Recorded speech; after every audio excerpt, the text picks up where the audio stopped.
쏟고 있습니다. 새누리당은 청년층 표심 잡기에, 민주통합당은 투표 참여 홍보에 사활을 걸고 있습니다.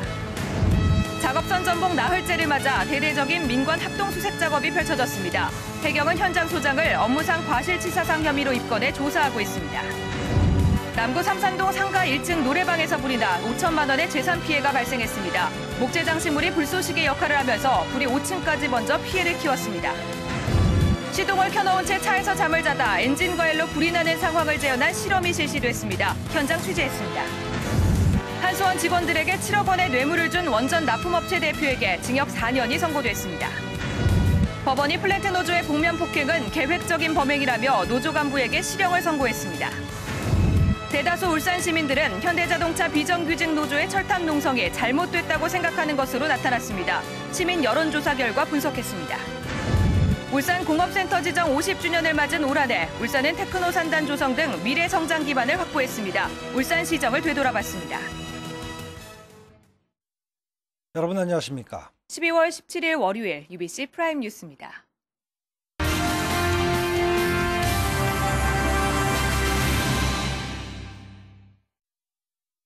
대선이 이틀 앞으로 다가온 가운데 여야가 막판 부동층 잡기에 총력을 기울이고 있습니다. 새누리당은 청년층 표심 잡기에, 민주통합당은 투표 참여 홍보에 사활을 걸고 있습니다. 이정환 기자입니다. 선거 막판 새누리당이 겨냥한 유권자는 20, 30대 청년층입니다. 상대적으로 지지층이 취약한 청년 유권자들을 대상으로 일자리 정책과 반값 등록금 등을 집중 부각시키며 지지를 호소했습니다. 지역 선대위원장인 국회의원들이 직접 전화 홍보에 참여하는 등 지지층 결집에도 주력했습니다. 새누리당은 마지막까지 민생 대통합 네거티브 근저를 호소드릴 예정입니다. 한 여성을 미행하고 감금하고 인권을 유린한 민주당과 국가기관을 부정하는 세력에게 대한민국의 미래를 맡길 수 없습니다. 민주통합당은 투표율 높이기에 안간힘을 쏟고 있습니다. 이런 가운데 울산의 17개 중소상점들이 투표 인증샷을 보여주거나 투표 확인증을 제시하면 가격을 할인해주는 투표 참여 캠페인도 벌여 힘을 보태고 있습니다. 노동계 현안 해결을 위한 비전을 제시하는 등 노동계 표심 결집에도 주력하고 있습니다. 민주공화국은 그야말로 국민의 뜻을 반영해서 움직이는 거 아닙니까? 그래서 국민 여러분께 우리 국민의 뜻을 투표로 참여해 주십시오. 라는 부분을 강조드리려고 합니다. 보수와 진보의 맞대결로 예측 불허의 초박빙의 접전이 예상되는 제18대 대선. 박근혜 후보의 굳히기로 끝날 것인지 아니면 문재인 후보의 뒤집기가 성공할 것인지 승부의 순간이 시시각각 다가오고 있습니다. UBC 뉴스 이정환입니다.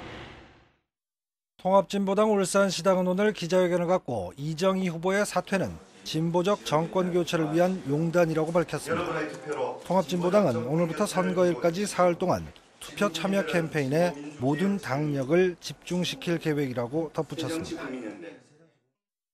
국립산업기술박물관 울산유치 범시민운동본부는 오늘 시청에서 행복울산만들기협의회 등 5개 시민포럼단체와 함께 산업박물관 울산유치를 공약한 대선 후보들에 대한 지지선언 협약식을 가졌습니다.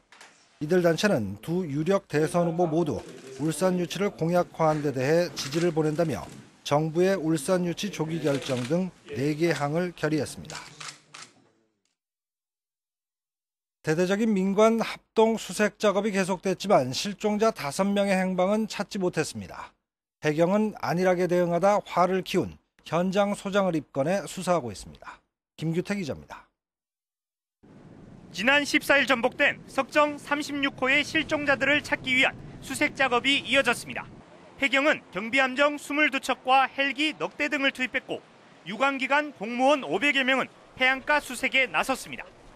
이 같은 대대적인 수색 작업에도 불구하고 안타깝게도 실종자에 대한 추가 발견 소식은 전해지지 않고 있습니다.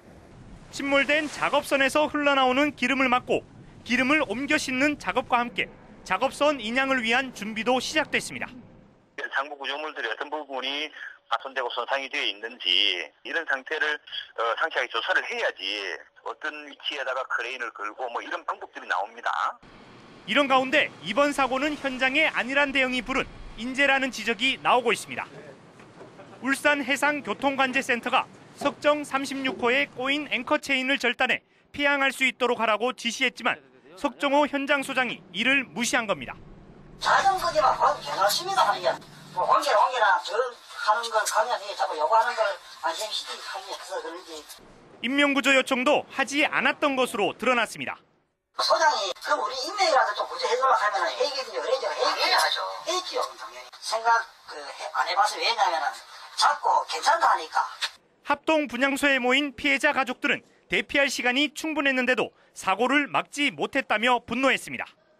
해경은 현장 소장 47살 김모 씨를 업무상 과실치사상의 혐의로 입건해 수사를 벌이는 한편 선주사인 석정건설을 상대로 선박관리 부분에 대해서도 조사하고 있습니다. UBC 뉴스 김규태입니다. 남구 삼산동 노래방 화재 현장입니다. 불은 30분 만에 꺼졌지만 상가 1층 노래방에서 난 불이 삽시간에 5층까지 번져 피해가 컸는데요. 내부를 꾸미려고 한 목재 장식이 불쏘시개 역할을 했다고 합니다. 윤경재 기자가 보도합니다. 소방차가 화재 현장으로 긴급 출동합니다. 도심 한가운데 건물에서 시꺼먼 연기가 뿜어져 나와 하늘을 뒤덮습니다. 건물 입구엔 시뻘건 물길이 밖으로 치솟아 외벽 간판을 태우고 지하 주차장에선 차량과 사람들이 다급하게 탈출합니다.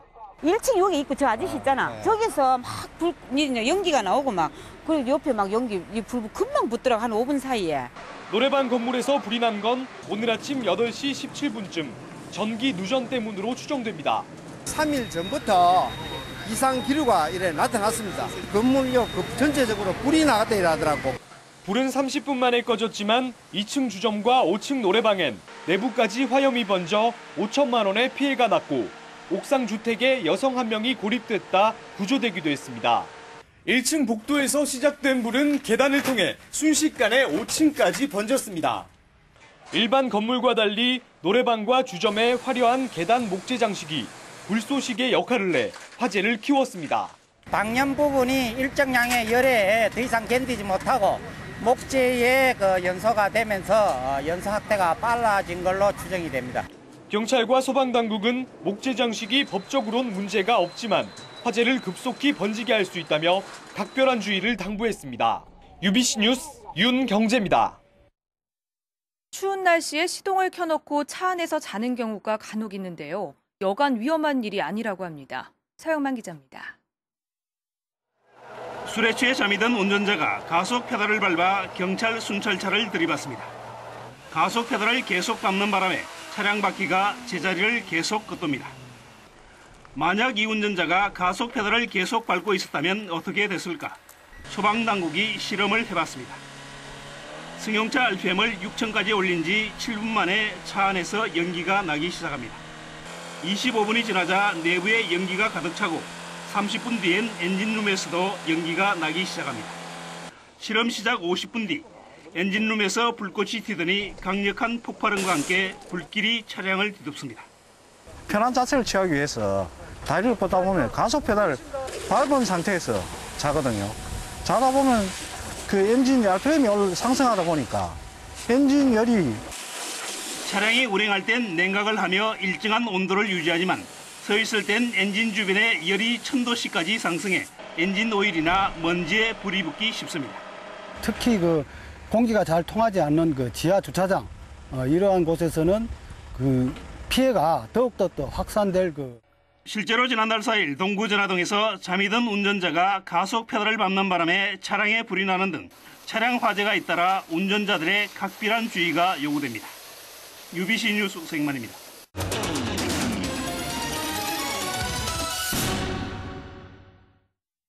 울산 시민 대다수는 현대자동차 사내하청 노조가 철탑 농성을 통해 문제를 해결하려는 것은 잘못됐다고 생각하는 것으로 나타났습니다. 이영남 기자입니다.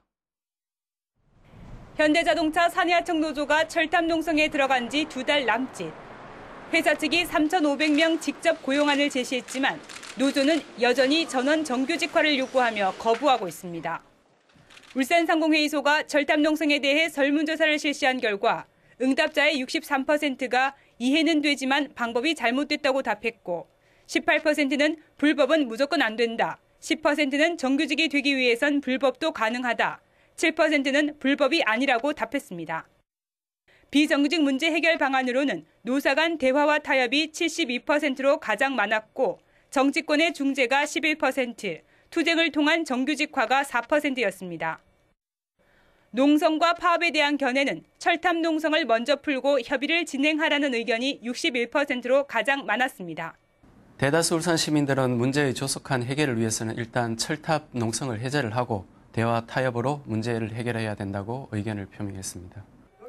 법조계도 노사 모두 법을 지키고 대법원 판결의 취지를 준수해야 한다고 지적했습니다.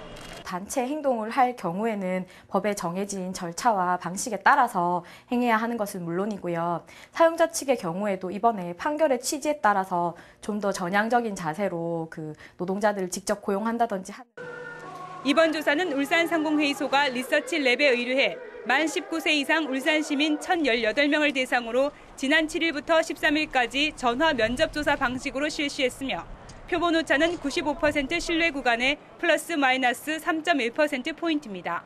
UBC 뉴스 이영남입니다.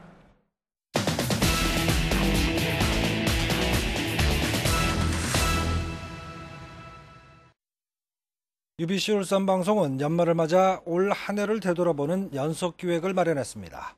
오늘은 첫 순서로 울산공업센터 지정 50주년 등 어느 해보다 굵직굵직한 일들이 많았던 시정 분야를 김익현 기자가 정리했습니다. 지난 1962년 국내 최초의 공업센터로 지정된 지 50년. 당시 26만 달러에 불과하던 수출은 30만 배 이상 늘어 연간 수출 1,000억 달러 시대를 맞았고 울산은 전국 최고의 부자 도시가 됐습니다. 불과 반세기 만에 무역 1조 달러 달성으로 세계 9위의 통상 대국이 된 사례는 대한민국이 유일합니다. 그 중심에 울산이 있었다는 사실에 큰 자부심을. 이를 기념해 울산도약 제2선언문비가 세워지고 명장의 전당이 만들어지는 등 다양한 행사가 치러졌습니다. 새로운 국가산업단지인 테크노산단 조성도 수많은 역경을 뚫고 본격화됩니다. 2015년 준공을 목표로 남구 도항동에 조성될 테크노산단은 첨단 복합산업단지로 조성됩니다. 대한민국의 경제산업 수도가 울산인데 이것을 정부가 절대 소홀히 해서는 안 된다고 하는 부분을 몇 개월 동안 끊임없이 설득하고 이해를 구한 오늘의 결과물이라고 생각합니다. 친환경 청정기술센터와 신화학 실용화센터가 차례로 문을 열며 부족한 연구 기능도 대폭 보강됐고 에너지기술연구소와 그린카 연구센터도 유치 작업이 한창입니다. 지금의 정밀화학 소재들을 이제 자동차, 조선, 우리 디스플레이 어디든 다 적용할 수 있는 수수한 그런 소재들을 개발하는 것을 이제 앞으로 목표로 할 겁니다. 영남 알프스 하늘억새길이 완성되면서 울산의 산악관광도 날개를 달았습니다. 알프스라는 산 이름을 쓰는 전 세계 도시들이 한자리에 모여 울산 선언문을 채택했고 신불산 케이블카도 공영 개발로 가닥이 잡혀가고 있습니다. First of all at the national level and then at international level. And I see as a tourism professional, I see the huge potential here. KTX 역세권 개발의 핵심이 될 전시 컨벤션 센터와 복합 환승센터도 내년부터 본격 추진될 예정입니다. 울산 공업센터 지정 50주년인 올해는 핵심 사업들이 순조롭게 진행돼 미래 성장 동력을 확보한 한 해로 기억될 전망입니다. UBC 뉴스 김익현입니다.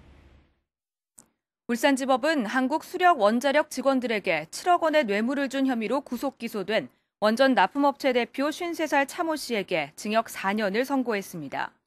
차 씨는 지난 2009년 3월부터 지난해 9월까지 13차례에 걸쳐 납품 편의를 봐달라는 청탁과 함께 한수원 간부와 직원들에게 모두 7억여 원의 뇌물을 건넨 혐의를 받고 있습니다. 재판부는 차 씨가 부정한 취지로 뇌물을 건네 원전 시설의 부실을 초래하거나 업체들의 제품 개발 의욕을 떨어뜨려 결과적으로 원전 안전성에 위험을 초래했다고 지적했습니다. 울산지법은 복면을 쓰고 플랜트 업체에 들어가 폭력을 휘두른 혐의로 기소된 민주노총 플랜트 노조 울산지부 이모 분회장에게 징역 1년 2개월을 선고했습니다.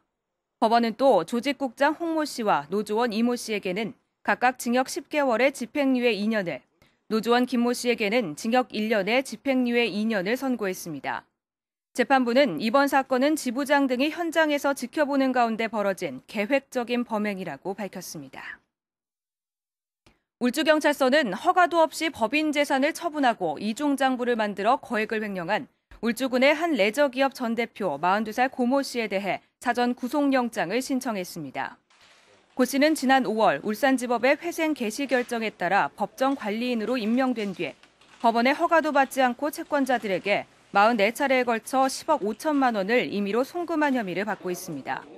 또 지난해 7월부터 40여 차례에 걸쳐 레저시설 매출을 누락시키고 이중장부를 작성하는 방법으로 1억 원 상당을 횡령한 혐의도 받고 있습니다. 현대자동차 보안요원인 32살 정모 씨가 지난달 30일 발생한 노조 간부의 보안요원 폭행 사건과 관련해 사법당국의 엄정 수사를 촉구하는 기자회견을 가졌습니다. 정 씨는 노조 차량의 적재 화물을 확인하는 과정에서 노조 간부가 보안요원들을 폭행했는데도 가벼운 다툼이었다고 주장하고 있다며 노조원이 비정규직인 보안요원들을 폭행하는 것은 건전한 노조 활동에 반하는 행위라고 주장했습니다. 오늘 새벽 3시쯤 중구 우정동 신축 모텔에서 불이 나 소방서 추산 2,900만 원의 재산 피해를 내고 40여 분 만에 진화됐습니다. 이 불로 모텔 1층과 주차 차량 석 대가 불타고 건물 뒤편 모텔 투숙객 18명이 대피하는 소동을 빚었습니다. 소방당국은 공사 중인 모텔 건물 1층에서 불이 시작된 것으로 보고 정확한 화재 원인을 조사하고 있습니다. 다음은 간추린 뉴스입니다. 경동도시가스가 서울에서 열린 지식경제부 주관 에너지안전 보고대회에서 우수 사례를 발표했습니다. 경동도시가스는 최근 5년 연속 안전관리 종합평가 최우수 등급을 받아 전국 32개 도시가스 회사의 벤치마킹 대상이 되고 있습니다. 울산시 교육청과 울산사회복지공동모금회가 난치병 학생들을 돕기 위해 9,100만 원의 성금을 모았습니다. 공동모금회는 오늘 성금 등 4,900만 원을 울산시 교육청에 전달했으며 교육청은 자체 모금한 4,200만 원을 합쳐 26명의 학생을 돕는 데 쓰기로 했습니다. 중구청이 행정안전부로부터 지자체 예산 효율화 우수기관으로 선정돼 특별교부세 1억 5천만 원을 받게 됐습니다. 중구청은 이번 수상에 재정 자립도가 낮은 중구에서는 의미 있는 표창이라며 올 들어 15개 기관으로부터 각종 표창을 받았다고 설명했습니다.